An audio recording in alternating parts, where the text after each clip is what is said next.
Hi everyone. ఈరోజు మనం Indian history భారతదేశ చరిత్ర గురించి తెలుసుకుందాం. ఇందులో మనం ముందుగా సోర్సెస్ ఆఫ్ ఇండియన్ హిస్టరీ భారతదేశ చరిత్ర యొక్క ఆధారాలేంటి అనే వాటి గురించి తెలుసుకుందాం. సో మనందరికీ తెలుసు ఇండియన్ హిస్టరీ 3 టైప్స్ గా డివైడ్ చేయబడింది.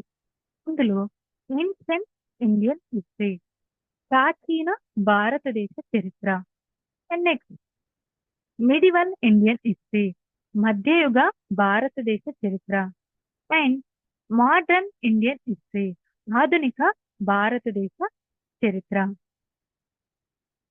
సో ముందుగా మనం హిస్టరీ అంటే మీనింగ్ ఏంటో తెలుసుకుందాం. సో హిస్టరీ అనే పదం మనకి హిస్టోరియా అనే గ్రీక్ వర్డ్ నుండి రావడం జరిగింది. దీని యొక్క మీనింగ్ వచ్చేసి ఎంక్వైరీ. సో ఇది మన హిస్టరీ అనే పదం యొక్క మీనింగ్. మనకి సింపుల్ వర్డ్స్ లో చెప్పాలంటే హిస్టరీ అనేది స్టడీ ఆఫ్ ది పాస్ట్, గతం గురించి చదవడాన్ని మనం చరిత్ర అని అంటాము. నెక్స్ట్ సోర్సెస్ చూసినట్లయితే మనకి 2 టైప్స్ ఆఫ్ సోర్సెస్ అనేటివి అందుబాటులో ఉన్నాయి. అది ఒకటి archaeological sources and next literary sources.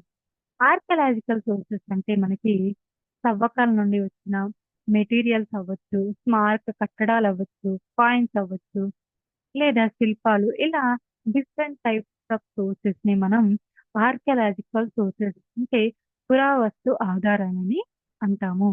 Literary sources అంటే రాతపూర్వకంగా రాయబడిన వాటిని మనం లిటరరీ సోర్సెస్ అని అంటాము. సో మనకి డిఫరెంట్ టైప్స్ ఆఫ్ సోర్సెస్ అనేటివి అందుబాటులో ఉన్నాయి. అవేంటో మనం ఇప్పుడు చూద్దాం. సో ఆర్కలాజికల్ సోర్సెస్ లో మనకి ఇన్స్క్రిప్షన్స్, శాసనాలు, కాయిన్స్, నాణేలు, మాన్యుమెంట్స్, స్మారక కట్టడాలు, స్ట్రక్చర్స్, శిల్పాలు, ఎక్స్కవేటెడ్ మెటీరియల్స్, తవ్వకాల నుండి వచ్చిన మెటీరియల్స్, అలాగే డేటింగ్ మెథడ్స్, ఇవి మనకి ఆర్కలాజికల్ సోర్సెస్ లో అందుబాటులో ఉన్న ఆధారాలు. Next literary sources. ఇందులో మనకి ఇండిజినస్ అకౌంట్స్, అలాగే ఫారెన్ అకౌంట్స్ అని మనకి ఈ ఆధారాలు అందుబాటులో ఉన్నాయి. మనం ముందుగా ఆర్కలాజికల్ సోర్సెస్